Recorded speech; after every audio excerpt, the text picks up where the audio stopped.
for the week. And it's a funny thing. As soon as I hit the stop button on the recorder, that annoying beeping behind me stopped. If you were watching the podcast weekly. Okay. Changes this week, because I'm supposed to say this in the podcast weekly, but the big change for me was this life worldview upending thing that I'm going through, and we all go through them. This week I'm releasing all of the past live streams onto YouTube.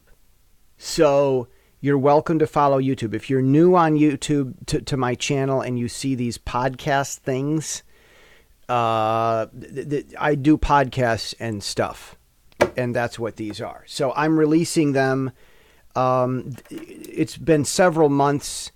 I would import them from Twitch, and I wasn't sure what to do with them, so now they're there. All right, that was incredibly boring. I've got this situation in Taiwan, and I'm realizing what Taiwanese politics have when it comes to their own relationship with the United States. We're all in a battle against stupid government. And the situation where Taiwan's government has done an injustice to me as a foreigner is very small compared to what Taiwan's government has done as an injustice to its own people. And when I look at, people like Jerome Corsi or Michael Flynn, it's like my problems are the least, but I'm looking carefully at what I should be doing to stand my ground in another country for my rights. Is it right for me to get involved in Taiwan's politics?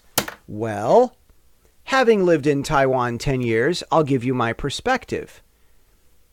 Taiwan's president, Tsai Ing-wen, endorsed Hillary because she didn't understand American politics. Why in the world would, what?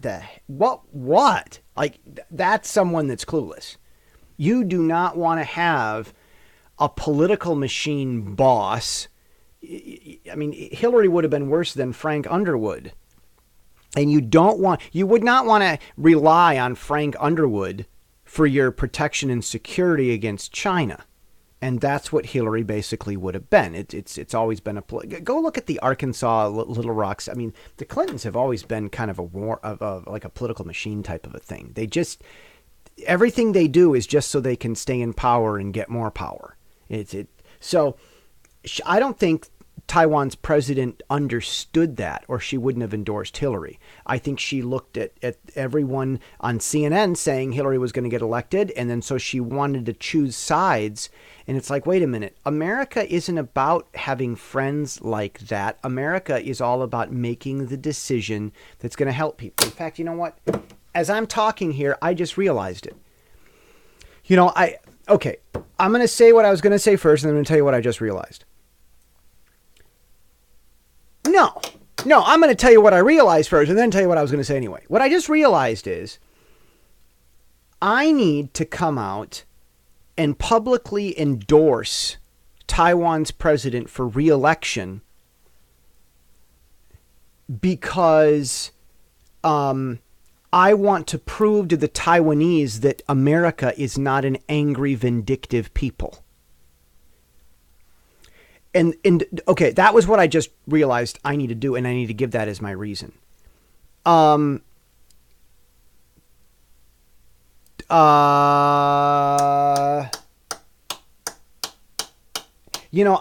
been in Taiwan 10 years, I've been really quiet with a lot of things. Is it right for me to be endorsing a president in Taiwan? Taiwan's president endorsed a candidate from my country. So they set a precedent. See, typically I was in Taiwan and I said, well, I don't want to interfere. And for 10 years, that was the case. But now I'm mad as heck, and I'm not going to take this anymore. No, I'm done. 10 years of putting up with Taiwan's nonsense. I feel like Luke Skywalker looking at the Emperor. Look, I'm a Jedi. I don't need the Jedi Council to say so. I've done it. I've earned it. It's not a badge on the wall. It's not something that can be bestowed by any person or taken away. I've earned it. In fact, I'm as much Taiwanese as the Taiwanese are. In a lot of ways, I'm actually one of the few who's like a colonial American, because I have put up with a government that doesn't give a beep. And, in America, we've got a less incompetent government than before. But in the colonial times, before the American Revolution, the government was just, England's king, King George, he just didn't care. He just didn't care. The road needs to be governed. We need to know what side to drive down, and it needs to be maintained. He didn't care. There weren't any Democrat talking points about roads and bridges. They weren't doing basic stuff. And so the people were just governing stuff through anarchy. So it's like, in Taiwan, there's some of that, and it's like, I get it. I understand it. And I really think the Taiwanese, I feel like I really understand the Taiwanese. See, I can't complain too loudly about what Taiwan's done to me, because it's what Taiwan's been doing to all of its people. And after it taken me 10 years, and I finally get that. I finally understand the garbage that the Taiwanese people go through putting up with their government. And I'm realizing as an American, the Taiwanese understand the colonial revolutionary Americans better than the Americans do. Because that's really, it's human. America's not the only place where people stand up against an oppressive government, which is oppressive because it doesn't care. And apathy is one of the greatest oppressors. Watch, someone's going to write that. Apathy is, okay, I'm going to write that down if I can find an empty space. Apathy. Apathy is one of the greatest oppressors.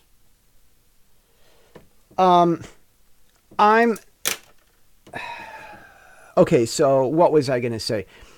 I've been thinking about getting into Taiwan's politics and making an endorsement and coming out strong for President Tsai, the current president, as kind of a turn the other cheek thing.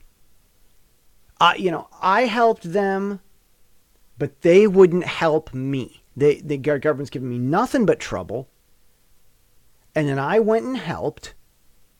She thought Trump was going to be mad about her having endorsed Hillary, and so she was consulting her generals as if the military related to Trump being mad about her Hillary endorsement. Do the math on that one. Why was she consulting her generals? Okay, the beeping started again. I may have to stop this so the beeping will stop. So she was consulting her generals because she thought that her military generals were the best people to consult over Trump being mad about her having endorsed Hillary. It never occurred to her that Trump wasn't mad. Anyhow, I called some people, explained that. Stuff went around. The next day, everything turned around. The talking points I gave over the phone were the talking points from Taiwan's government in the newspaper. That's making a difference. There are witnesses to this fact. It is known. I helped their government. I deserve permanent residence under Taiwan law, period. And that solves the problem of Taiwan's broken immigration system that they troubled me with. I wouldn't need that way to residence. If Taiwan had good immigration, I would have had residence long ago. But now I qualify for something special and they still won't give it to me. Okay, all right, okay. So now I understand what the Taiwanese really go through. And now I truly am American Taiwanese. I'm still American. And I'm American by birth. I can give up my American passport and become Taiwanese, but I won't do it. As much as I love Taiwan, my American citizenship is and always will be more important. But I've been looking at this and I've been saying, I'm going to come out And I'm going to give a strong argument to the Taiwanese in Chinese. I'm going to use Mandarin. Chinese can be a language. There's some confusion with that. English. We speak English in America. Does that mean that we're English? No. Oh, my goodness. I got to read you from the report about Hong Kong. Anyhow, I'm going to come out and I'm going to say nice things about Tsai Ing-wen. And it's going to be, my idea was, it's going to be, yeah, they were mean to me, but I love them anyway. It's a mean government. I think I'm going to take the tone on that to say, no, when I called the first time, I said, we Americans aren't vindictive, and I'm telling it to you again. We think about progress, we Americans, and maybe that's the best lesson Taiwan needs to learn. See you tomorrow.